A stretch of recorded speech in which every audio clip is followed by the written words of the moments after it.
दोस्तों नमस्कार, मैं हूँ ओम प्रकाश और आप देख रहे हैं किसान तक। दोस्तों, जो खेती है वो जलवायु परिवर्तन की चुनौतियों से जूझ रही है और इसके समाधान के तौर पर अब फसल विविधीकरण को देखा जा रहा है।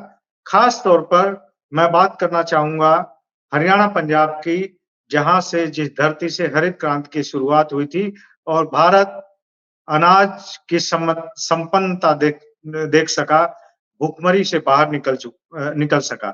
लेकिन अब दौर बदल चुका है, अब जो है हम खाद्यान्न के मामले में आत्मनिर्भर हो चुके हैं, लेकिन उसका साइड इफ़ेक्ट भी सामने आ रहा है और साइड इफ़ेक्ट ये आ रहा है कि ज़मीन बंजर हो रही है, ज़मीन की उर्वरता खत्म हो रही है और पानी पाताल में जा रहा है। आज मैं पानी पे फ़ोकस करूँगा।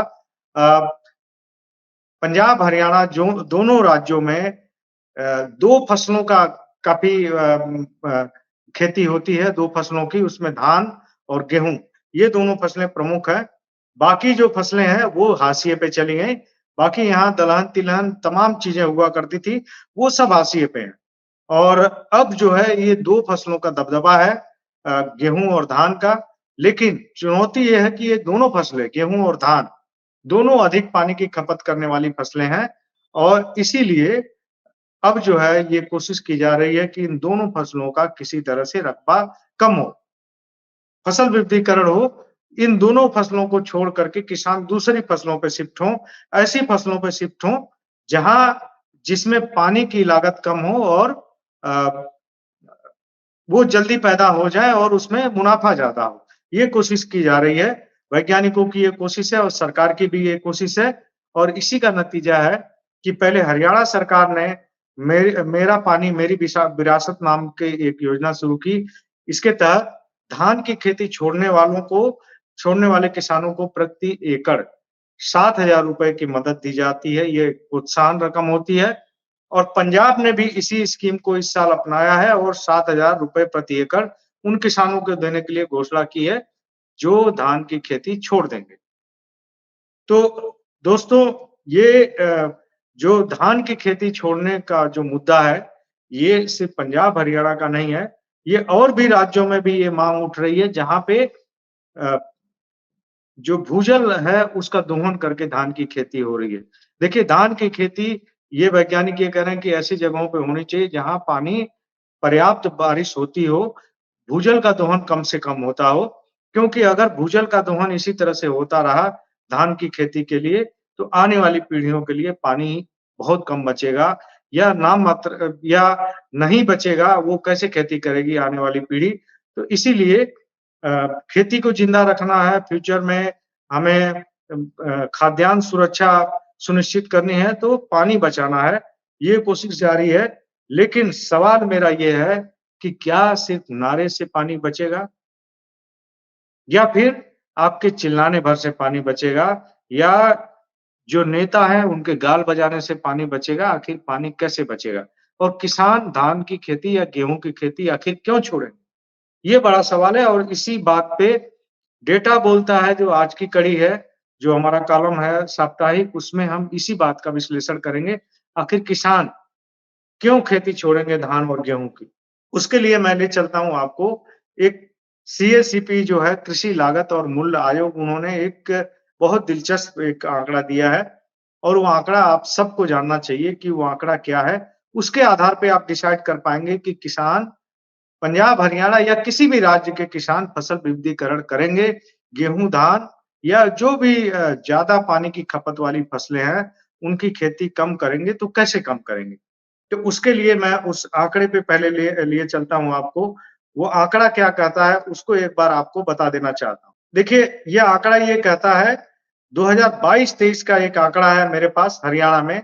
हरियाणा में जो धान की खेती पे जो लागत आती है, वो लागत आती है एक जो है धान की खेती पे जो लागत है वो अ, उस लागत की जो बात करें और राज्यों से बहुत कम है। और उस पे रिटर्न कितना है? रिटर्न राष्ट्रीय औसत से ज़्यादा है। वो आंकड़ा आपको चौंकाने वाला आंकड़ा है कि देखिए हरियाणा में जो धान की खेती है उससे किसान 127% रिटर्न पाता है, धान की खेती से। और पंजाब में 152% का रिटर्न पाता है। यानी जो कुछ भी धान की खेती में लगाता है, वो उतना उसको इतना परसेंट ज़्यादा उसको रिटर्न कर देती है धरती, धान की खेती से। और राष्ट्रीय औसत इसका है सिर्फ़ 44%। यानी पूरे देश का औसत अगर निकाला जाए धान की खेती से देश में कितना रिटर्न मिलता है किसानों को, तो वह 44%। दूसरी तरफ पंजाब में 152% और हरियाणा में 127%। अब अगर इतनी प्रॉफिटेबिलिटी, इतना लाभ किसी वैकल्पिक फसल पे जिसके लिए सरकार जोर दे रही है, उसमें मिलेगा, तब यहाँ के किसान धान की खेती छोड़ेंगे, वरना फसल विविधीकरण यहाँ नहीं होगा। मेरा मुद्दा यही है। अब ये अ, पंजाब में गेहूँ और गेहूँ की भी बात कर लेते हैं क्योंकि ये जो मोनोक्रॉपिंग है, जो गेहूँ और धान लगातार एक के बाद एक इसकी बुआई होती है, दूसरी फसलें नहीं आती बीच में, उसकी वजह से जो नुकसान हो रहा है, उसकी बात सरकार कर रही है। लेकिन ये भी देख लेते हैं कि गेहूँ से कितना प्रॉफ़िट है। गेहूँ की खेती में हरियाणा में 175% का प्रॉफ़िट देती है गेहूँ की खेती किसानों को। और पंजाब में 173% का प्रॉफ़िट देती है, लगभग बराबर है। जबकि राष्ट्रीय औसत इसका 107% है, यानी गेहूँ की खेती से प्रॉफ़िट राष्ट्रीय स्तर पे 107% किसान को मिलता है, लगभग डबल मिल जाता है उसको, जो किसान लगाता है। लेकिन हरियाणा और पंजाब में लगभग 175% का लाभ मिलता है गेहूँ की खेती से। तो आपने ये समझ लिया कि धान की खेती से लगभग 150% और गेहूँ की खेती से 175% का लाभ हरियाणा के और पंजाब के किसानों को मिल रहा है। और अगर इसकी जगह मक्के की बात बहुत हो रही है कि मक्का जल्दी तैयार हो जाता है, बहुत कम पानी की खपत होती है। दोस्तों, इससे पहले कि मक्के की में प्रॉफिटेबिलिटी कितनी है, उसको समझने से पहले हम ये जानते हैं कि आखिर गेहूँ, धान से बैर क्यों है सरकारों का? क्यों गेहूँ, धान की खेती कम करना चाहती है सरकारें? क्यों वैज्ञानिक इस पे उतारू कि गेहूँ, धान की खेती कम की जाए? उसकी वजह ये है कि धान की खेती और गेहूँ की खेती में सबसे ज़्यादा पानी की खपत होती है। ये कहा जाता है कि 1 किलो जो चावल है, उसको पैदा करने में करीब 3,500 लीटर 3 से 3,500 लीटर पानी की खपत हो जाती है अलग-अलग जगहों पे। और गेहूँ की खेती में लगभग 1300 लीटर पानी की खपत होती है, 1 किलो गेहूँ पैदा करने में। 1 किलो चावल पैदा करने में 3000 से 3500 लीटर पानी की खपत होती है और 1 किलो गेहूँ पैदा करने में 1300 लीटर पानी की खपत हो जाती है। इसीलिए इन दोनों को कम करना है क्योंकि पानी पाताल में जा रहा है और भविष्य के लिए, आने वाली पीढ़ियों के लिए पानी बचाना ज़रूरी है और पानी नहीं बचेगा तो भविष्य में खेती कैसे होगी? ये बड़ी चुनौती है और इसीलिए धान, गेहूँ को कम करना चाहती हैं सरकारें और ऐसी तमाम फसलों को कम करना चाहती हैं जो पानी की खपत ज़्यादा करती हैं। और इसीलिए जब हम राइस एक्सपोर्ट बेतहाशा राइस एक्सपोर्ट करते हैं, पिछले साल करीब 90,000 करोड़ रुपए का राइस एक्सपोर्ट हुआ था, तो हमारे तमाम जो पर्यावरणविद हैं, वो ये कहते हैं कि हम एक तरह से पानी एक्सपोर्ट कर रहे हैं। लेकिन मेरा सवाल ये है कि आखिर किसान खेती क्यों छोड़ेंगे जब पंजाब और हरियाणा में धान पे 150% लाभ मिल रहा है और गेहूँ पे 175% लाभ मिल रहा है। मक्के की बात होती है कि मक्का जो है, मक्का इसको रिप्लेस कर सकता है, लेकिन मक्के पे सीएसईपी ने बताया, कृषि लागत और मूल्य आयोग का दिलचस्प आंकड़ा है कि पंजाब में मक्के पे रिटर्न सिर्फ 8.5% है। तो कोई भी व्यक्ति 150% और 175% की फसल छोड़ करके 175% तक रिटर्न देने वाली, 150% तक रिटर्न देने वाली फसल छोड़ करके 8.5% रिटर्न देने वाली फसल पे क्यों जाएगा? वो तभी जाएगा जब वो जो लाभ है, लाभ में जो कमी आ रही है मक्का अपनाने से, उसकी भरपाई केंद्र सरकार करे या राज्य सरकार करे, तभी जाएगा वरना फसल विविधीकरण पंजाब और हरियाणा में नहीं होगा। तो अब हरियाणा में थोड़ा बाजरे पे देख लेते हैं कि हरियाणा में बाजरा जो है, वो कितना परसेंट लाभ देता है। बाजरा की बात करें तो सिर्फ 24% का लाभ देता है, जो लागत है उस पे 24% का रिटर्न देता है बाजरा, हरियाणा में। तो बाजरा भी रिप्लेस नहीं कर पाएगा, बाजरा भी ऐसी ही जगहों पे हो सकता है, जहाँ पानी की बहुत कमी है, वहीं पे हो सकता है। क्लाइमेटिक कंडीशन सिर्फ उसी के लायक है, धान उगाने लायक क्लाइमेटिक कंडीशन नहीं है, वहीं पे बाजरा उगेगा, वहीं पे मक्का उगेगा। वरना जो धान की खेती छोड़ करके आप उम्मीद करिए कि किसान बाजरा और मक्का लगाएगा तो नहीं लगाएगा, क्योंकि उस पे रिटर्न नाम मात्र का है। 150% या 175% का रिटर्न नहीं है। अगर आप गेहूँ और धान के किसानों को पंजाब में 150% या 175% तक की रिटर्न वाली फसल नहीं देंगे, तो वो फसल विविधीकरण नहीं करेंगे। आपके नारा लगाने से फसल विविधीकरण हरियाणा और पंजाब में नहीं होगा। वो तब होगा जब आप पैसा देंगे या फिर ऐसी फसल आप सुझाएँगे, उसके लिए मदद देंगे जो उतना ही रिटर्न दे सके, उतनी कम लागत, तभी देंगे। अब आखिर चने की ज़रा बात कर लेंगे। हरियाणा में जो चना है करीब 95% का रिटर्न देता है, तो ये भी रिप्लेस नहीं कर पाएगा। आखिर रिप्लेस कौन करेगा इसको थोड़ा-सा समझते हैं। पंजाब में सरसों जो है 116-117% का रिटर्न देती है, सरसों की फसल पे और हरियाणा में 208-209% का रिटर्न है सरसों में।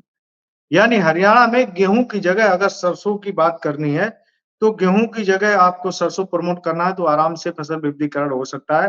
पंजाब में भी सरसों काफ़ी नज़दीक है, गेहूँ और धान की, तो धान के सीज़न में तो सरसों होगा नहीं, गेहूँ के सीज़न में होगा, तो 117% का रिटर्न है पंजाब में।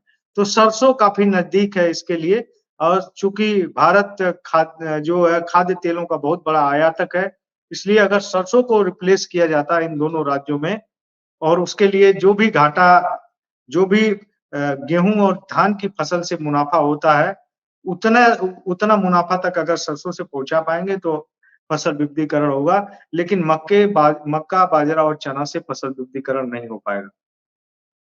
ये यकीन मानिएगा और इस बीच हमें ये भी समझने की ज़रूरत है कि क्यों ये सब हुआ?